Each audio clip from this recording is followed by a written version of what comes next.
ആരെയാണ് വിചാരണ ചെയ്യുന്നതെന്ന് വ്യക്തമാണ്.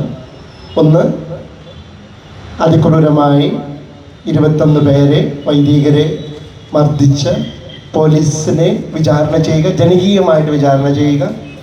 മറ്റൊന്ന്, ജോയിച്ചൻ പറഞ്ഞതുപോലെ ഇതിൻ്റെ പിന്നിൽ പ്രവർത്തിച്ച മതനേതൃത്വത്തെ വിചാരണ ചെയ്യുക.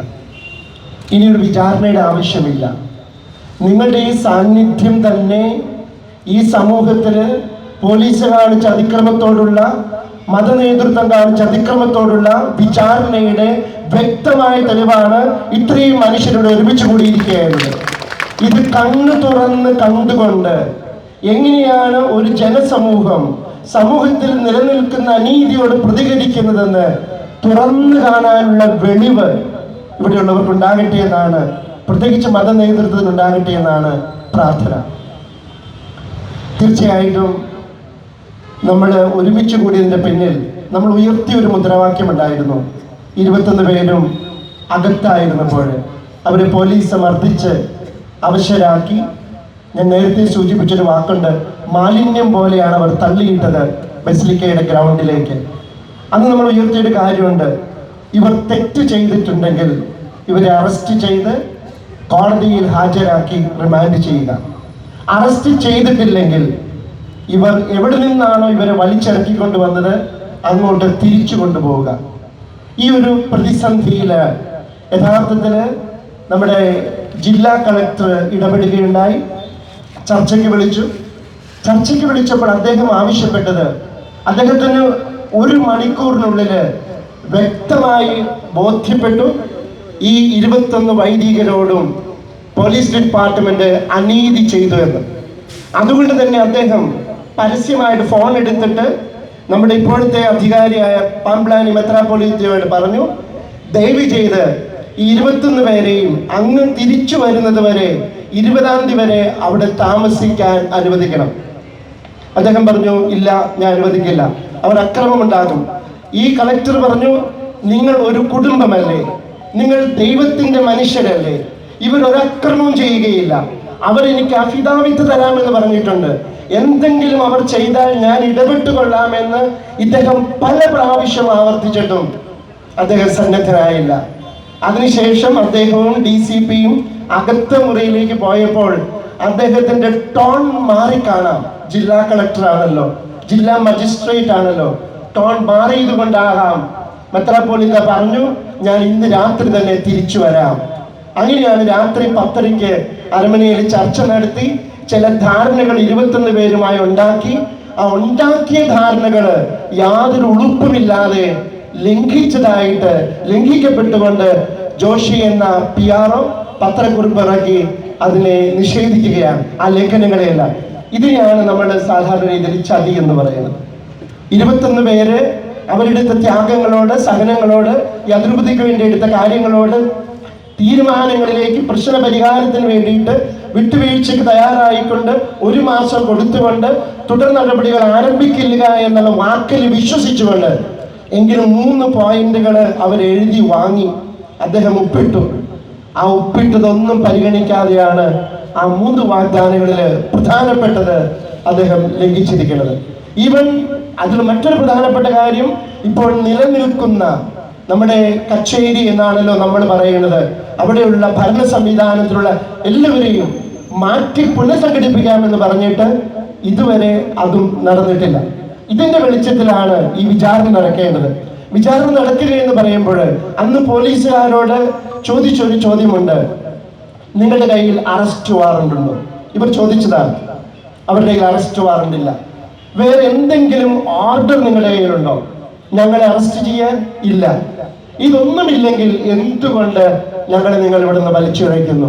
അപ്പൊ അതിനൊത്തിരി ഒരു പോലീസ് ഓഫീസർ തന്നെ എന്നോട് പറഞ്ഞ, വ്യക്തിപരമായിട്ട് ബന്ധപ്പെട്ട ധാരാളം പോലീസ് ഓഫീസേഴ്സ് ഉണ്ട്, നന്മയുള്ളവരുണ്ട്.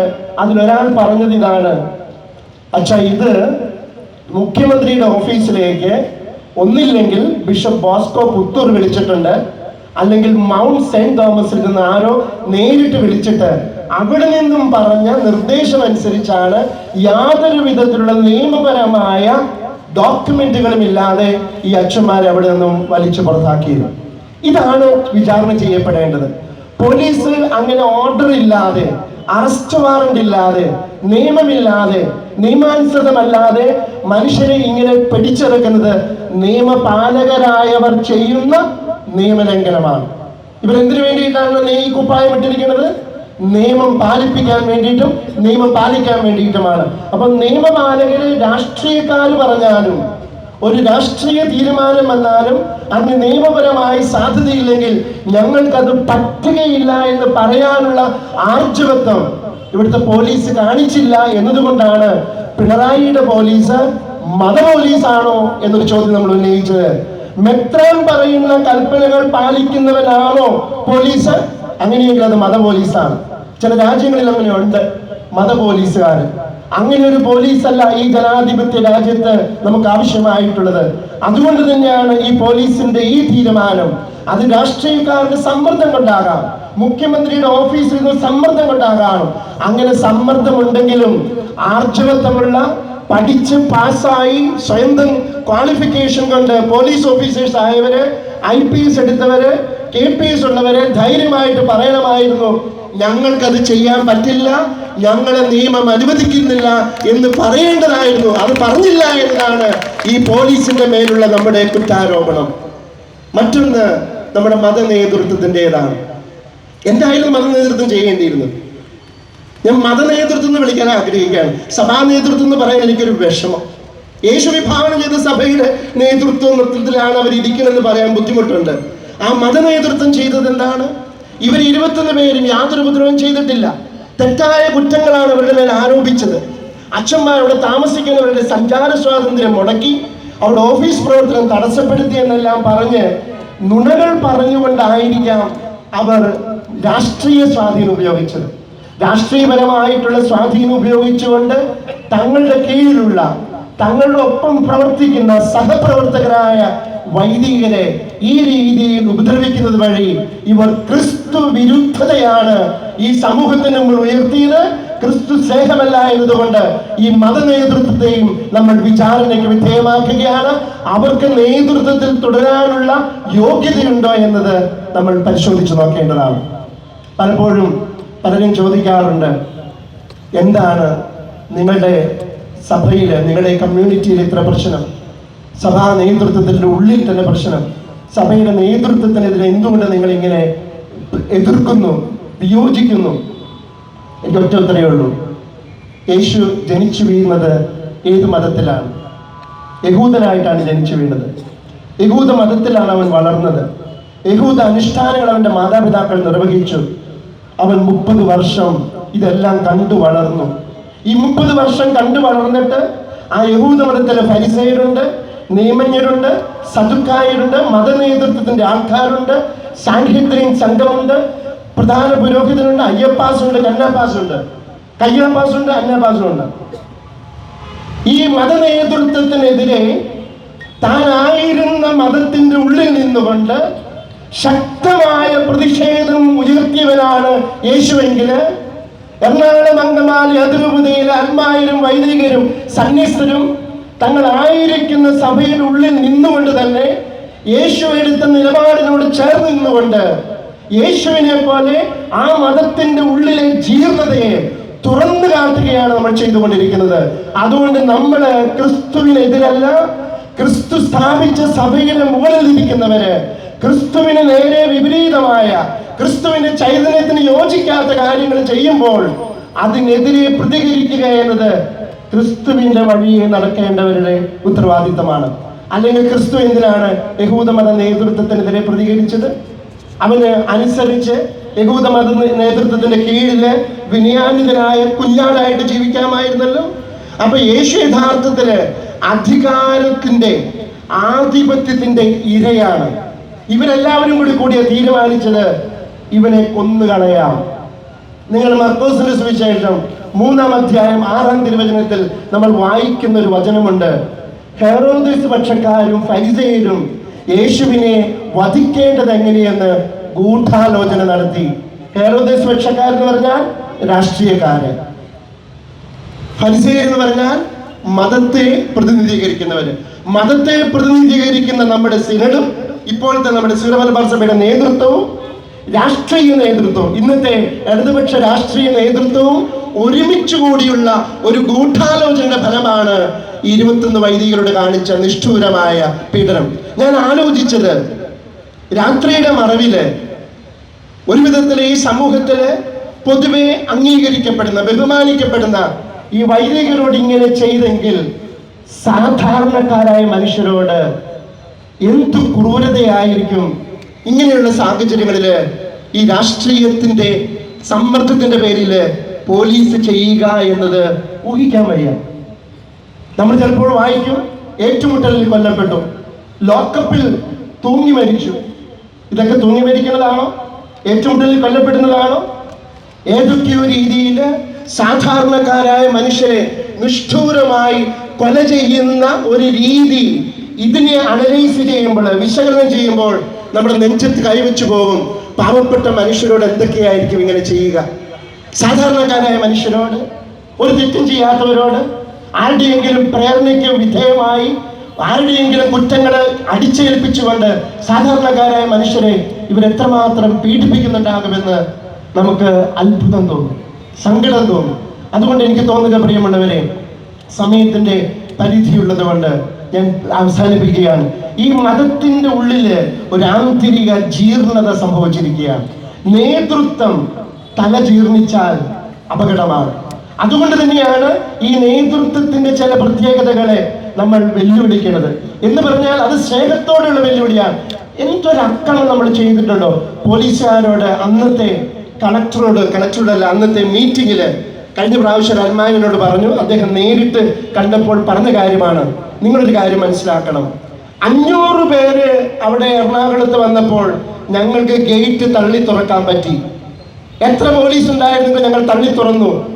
5000 പേര് വന്നിട്ടും ഞങ്ങൾ തള്ളി തുറക്കാൻ തയ്യാറായില്ല. ഞങ്ങൾക്ക് ആൾക്കാരെ നിയന്ത്രിക്കാൻ അറിയാം. ഞങ്ങളുടെ മനുഷ്യര് അക്രമ വാസനയുള്ളവരല്ല, സമാധാനപ്രിയരാണ്.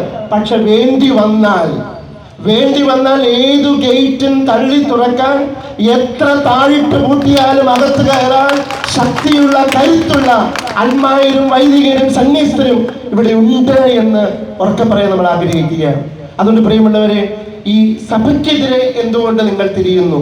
നിങ്ങളുടെ ഇടയിൽ തന്നെ എന്താ ഈ പ്രശ്നം എന്ന് ചോദിക്കുന്നവർക്കുള്ള ഉത്തരം കൃത്യമായി ക്രിസ്തുവാണ്. ക്രിസ്തു ഒരു മതത്തിലെ അംഗമായി, യഹൂദ മതത്തിലെ അംഗമായ ക്രിസ്തുവാണ് യഹൂദ മത നേതൃത്വത്തിനെതിരെ ശക്തമായിട്ട് പ്രതികരിച്ചത്. അതുകൊണ്ടാണ് അവന് 3 വർഷമാണ് അവന് പരസ്യമായിട്ട് പ്രതികരിച്ചത്. 3 വർഷം കൊണ്ട് അവരെ ഒരു പാകമാക്കി കുരിശിട്ടറച്ചു. നമ്മൾ 7 വർഷമായി അധ്വാനം തുടങ്ങിയിട്ട്, നമ്മുടെ പ്രശ്നങ്ങൾ ആരംഭിച്ചിട്ട് 7 വർഷമായി നമ്മൾ ഈ യുദ്ധം, എന്നിട്ട് നമ്മൾ കൊല്ലപ്പെട്ടിട്ടില്ല, ഇതുവരെ പീഡിപ്പിക്കപ്പെട്ടിട്ടുണ്ട്. ഇനി അടുത്തത് എന്താ സംഭവിക്കണമെന്ന് അറിയില്ല. പക്ഷേ ഒന്നും സംഭവിക്കില്ല. കാരണം ദൈവത്തിന്റെ കണ്ണ് നമ്മോടൊപ്പമാണ്. കാരണം നമുക്ക് ആർക്കാ വ്യക്തിപരമായ താല്പര്യങ്ങളുള്ളത്? ഏതച്ഛന്മാർക്കാണ് സ്വാർത്ഥപരമായ താല്പര്യങ്ങൾ ഇതിന്റെ കാര്യത്തിലുള്ളത്? അപ്പൊ നിങ്ങൾ ഓർക്കണം, ഇത് വെറുതെ അങ്ങോട്ടും ഇങ്ങോട്ടും തിരിയുന്ന ഒരു കുർബാനയുടെ പ്രശ്നം മാത്രമല്ല, ഇതിന്റെ പിന്നില് ഒരു ധാർമ്മിക പ്രശ്നമുണ്ട്. ആ ധാർമ്മിക പ്രശ്നം എന്നുള്ളത് തീരുമാനമെടുത്തതിൽ കാണിച്ച ഒരു വിധത്തിൽ നെറിവുകേടെന്നുള്ള വാക്ക് ഉപയോഗിക്കുന്നത് അത്ര ഭംഗിയല്ല, ഞാൻ ഉപയോഗിക്കുന്നില്ല. ആ വാക്ക് പറഞ്ഞു പോയെങ്കിലും അത് ഉപയോഗിക്കുന്നില്ല. ആ കാണിച്ച രീതി അംഗീകരിക്കാൻ പറ്റില്ല. നിങ്ങൾക്കിത് ഞാൻ ഒരിക്കൽ സൂചിപ്പിച്ചതാണ്, ഒരിക്കൽ കൂടി പറയുകയാണ്. സീറോ മലബാർ സഭാ സിനഡിന്റെ വെബ്സൈറ്റിൽ നിങ്ങൾ കയറുക. അവിടെ സിനഡ് എന്ന് പറഞ്ഞൊരു ടൈറ്റിൽ ഉണ്ട്. ക്ലിക്ക് ചെയ്യുക. അടിയിൽ സിനഡ് ന്യൂസ് എന്ന് കാണും. ആ സിനഡ് ന്യൂസ് ക്ലിക്ക് ചെയ്ത് കഴിഞ്ഞാൽ ഓരോ പ്രാവശ്യവും ജനുവരിയിലും ഓഗസ്റ്റിലും കൂടുന്ന സിനഡിന്റെ എല്ലാ റിപ്പോർട്ടുകളും ഡിസംബർ മാസത്തിൽ പ്രസിദ്ധീകരിക്കും. ആ പ്രസിദ്ധീകരിച്ച റിപ്പോർട്ടിൽ കൃത്യമായിട്ട് കൊടുത്തിട്ടുണ്ട്, 2021 ജനുവരി മാസം കൂടിയ സിനഡില് അവർ പറഞ്ഞത്, ഈ തീരുമാനം നടപ്പിലാക്കുന്നതിനെ കുറിച്ച് ചർച്ച വന്നപ്പോൾ ചില മെത്രാന്മാര് പറഞ്ഞു, ദയവ് ചെയ്ത് ഇത് അടിച്ചേൽപ്പിക്കരുത്, നമുക്ക് ഇൻട്രൊഡ്യൂസ് ചെയ്യാം, പതുക്കെ തുടങ്ങാൻ, അടിച്ചേൽപ്പിക്കരുത് എന്ന് പറഞ്ഞപ്പോൾ ഈ ചർച്ചയിൽ ഇടപെട്ടുകൊണ്ട്, ഇംഗ്ലീഷിലാണ് എഴുതിയിരിക്കുന്നത്, മേജർ ആർച്ച് ബിഷപ്പ് ഇന്റർവീൻഡ്, ഇടപെട്ടുകൊണ്ട് ആൻഡ് സജസ്റ്റഡ്, നിർദ്ദേശിച്ചു. എന്താണ് suggest? We shall not take a decision. നമ്മളൊരു തീരുമാനം എടുക്കുന്നില്ല ഈ ഏകീകൃത കുർബാനയെ കുറിച്ച്. നമ്മുടെ റോമിലേക്ക് അയച്ച ആ ടെക്സ്റ്റ് അംഗീകരിച്ച് കിട്ടുന്നത് വരെ നമ്മൾ തീരുമാനമെടുക്കുന്നില്ല എന്ന് ഈ ഔദ്യോഗിക കുറിപ്പിൽ എഴുതി വെച്ചിട്ടുണ്ട്. ജൂൺ 9 2001 ജൂൺ 9 ഇത് റോമിലെ ഒരു കോൺഗ്രിഗേഷൻ ഉണ്ട്, പൗരസ്ത്യ സംഘം, അത് അംഗീകരിച്ചു. ജൂലൈ 3 മാർപ്പാപ്പയുടെ ഒരു കത്ത് വാങ്ങി. ഇവിടെയാണ് മാർപ്പാപ്പ തെറ്റിദ്ധരിപ്പിക്കപ്പെട്ടത്. മാർപ്പാപ്പയുടെ നിന്ന് കത്ത് വാങ്ങിയത് എന്താണ്? 99 തുടർച്ചയായ സിനഡിൽ തീരുമാനിച്ച പ്രകാരം നിങ്ങൾ ഉടനെ ഏകീകൃത കുർബാന നടപ്പിലാക്കുക. ഇത് ജൂലൈ 3 കത്തിലുള്ളതാണ്. അതെങ്ങനെയാണ്? നമുക്കിപ്പോൾ തീരുമാനം എടുക്കണ്ട എന്ന് പറഞ്ഞിട്ട് 2021 ജൂലൈയിൽ 2021 ഓഗസ്റ്റിൽ സിനഡ് കൂടുന്നതിന് മുൻപ് ഇങ്ങനെ ഒരു കത്ത് മാർപ്പാപ്പയുടെ നിന്ന് വാങ്ങിയത് എങ്ങനെയാ? ആര് പറയും? മാർപ്പാപ്പ സാധാരണ രീതിയിൽ താൻ നിയമിച്ച ഒരു വ്യക്തി ബിഷപ്പ് പറയുന്നത് വിശ്വസിക്കുമല്ലോ. അദ്ദേഹം എടുത്തു കൊടുത്തു. 2021 ഓഗസ്റ്റിൽ ഓൺലൈനിൽ സിനഡ് കൂടിയപ്പോൾ മെത്രാന്മാർ ഈ വിഷയം ചർച്ച ചെയ്യുന്നതിനെ കുറിച്ച് പറഞ്ഞപ്പോൾ ഇദ്ദേഹം എന്താ പറഞ്ഞത്? എങ്ങനെയാണ് ഈ ചർച്ച ചെയ്യുന്നത്? അല്ല, നമ്മൾ ജനുവരിയിൽ പറഞ്ഞ തീരുമാനം എടുക്കണ്ട, ഓഗസ്റ്റിൽ ചർച്ച ചെയ്യാമെന്നല്ലേ? ഇനി ചർച്ചയൊന്നുമില്ല, മാർപ്പാപ്പ കത്തെഴുതിയിരിക്കുന്നു, എല്ലാവരും നടപ്പിലാക്കുക. അപ്പൊ അവര് 16 പേര് അതിന്റെ വ്യത്യസ്ത അഭിപ്രായം പറഞ്ഞു. 16 മെത്രാന്മാര്, 16 12 എന്നതിനെ കുറിച്ച് അഭിപ്രായ വ്യത്യാസമുണ്ട്. അതെന്തെങ്കിലും ആകട്ടെ, 12 പേര് അഭിപ്രായ വ്യത്യാസം പറഞ്ഞു എന്ന് കരുതുക. അത് റിപ്പോർട്ടിൽ രേഖപ്പെടുത്താതെ ഒരു ചോദ്യം അദ്ദേഹം ചോദിച്ചു, മാർപ്പാപ്പയുടെ കത്ത് നിങ്ങൾ അംഗീകരിക്കണുണ്ടോ? മാർപ്പാപ്പയുടെ കത്ത് അംഗീകരിക്കുന്നില്ലെന്ന് പറയാൻ പറ്റുമോ? മാർപ്പാപ്പയുടെ കത്ത് അംഗീകരിക്കുന്നു എന്ന് മനസ്സില്ലാ മനസ്സോടെ ഈ മെത്രാന്മാര് പറഞ്ഞു കഴിഞ്ഞപ്പോൾ പറഞ്ഞു, ഏകകണ്ഠമായിട്ട് നമ്മൾ തീരുമാനമെടുത്തിരിക്കുന്നു. ഇതിനെയാണ് വഞ്ചന എന്ന് പറയുന്നത്. ഇതാണ് ധാർമ്മിക പ്രശ്നം. ഇതിനെയാണ് നമ്മൾ എതിർക്കുന്നത്. മറ്റ് പല കാര്യങ്ങളും ഇതിന്റെ പിന്നിലുണ്ട്. എല്ലാം ഞാൻ ഇത് വളരെ വ്യക്തമായിട്ട് കിടക്കുന്ന കാര്യമായിട്ട് ഞാൻ മറ്റെല്ലാ കാര്യങ്ങളും ചിലപ്പോൾ തുറന്നു വരുന്നവർ പറയുമായിരിക്കും ഞാൻ കരുതുന്നു. അതുകൊണ്ട് പ്രിയമുള്ളവരെ, നമുക്കിവിടെ അവസാനിപ്പിക്കേണ്ടത് ഇങ്ങനെയാണ്. ക്രിസ്തു യഥാർത്ഥത്തില് റോമൻ സാമ്രാജ്യത്തിനെതിരെ പോരാടിയവനാണ്. റോമൻ സാമ്രാജ്യം പുറത്താക്കിയ, തള്ളിമാറ്റിയ ജനങ്ങളെ ഒരുമിച്ച് കൂട്ടിയിട്ട് പുതിയ ഒരു ലോകക്രമത്തിന് വേണ്ടി, അതിനെയാണ് യേശു ദൈവരാജ്യം എന്ന് വിളിച്ചത്.